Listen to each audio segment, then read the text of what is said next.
Hi everyone. In this video, let's have a look at the ICSE IA group setting creation and assigning the IA group option. So let's go to menu and choose the academics module, and let's choose examination under which, and we're going to begin with settings.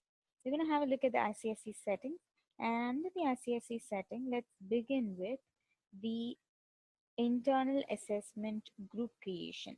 Let's create and manage the internal assessment group here by choosing this option. And wherever here, as you can see, I've already created two internal assessment groups.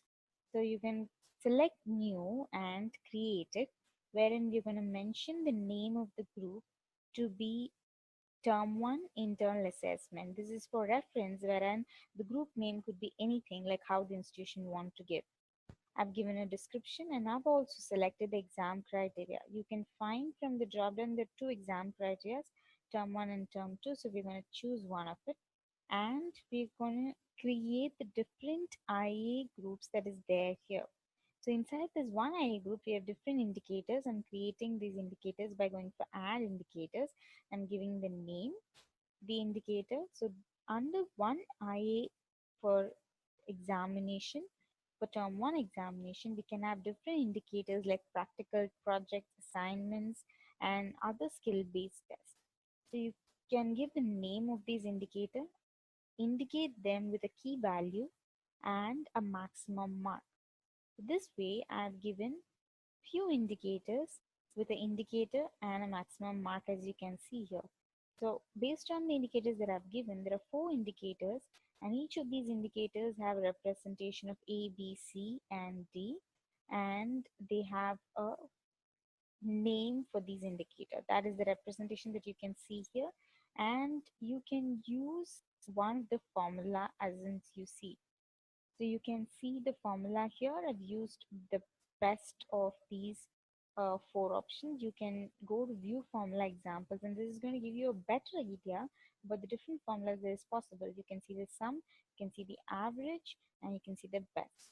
So the best of these values is one another formula, and you can see an example of all of this. You can decide which formula you're going to apply for this group. Once you do this, you're going to save this and get back to the next IA group that we have. The next IA group that we're going to create is for term 2. So inside this IA group, you're going to create indicators once again. Well, when I create this IA group, I'm selecting the exam category with term 2, and the IA groups have different titles, as you can see here.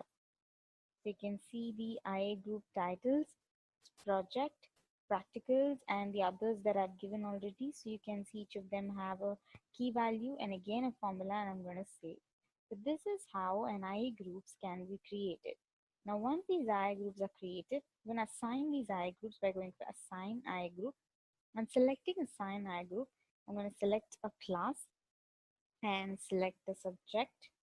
Now I can assign the IA group that is required.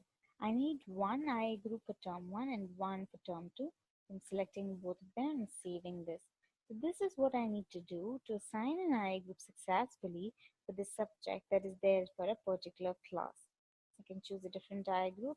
This is a normal subject, and this normal subject has this IA group weightages. So I'm going to use this and save it. So this is how the IA group creation and assigning takes place in Fedena. Thanks for listening to this video.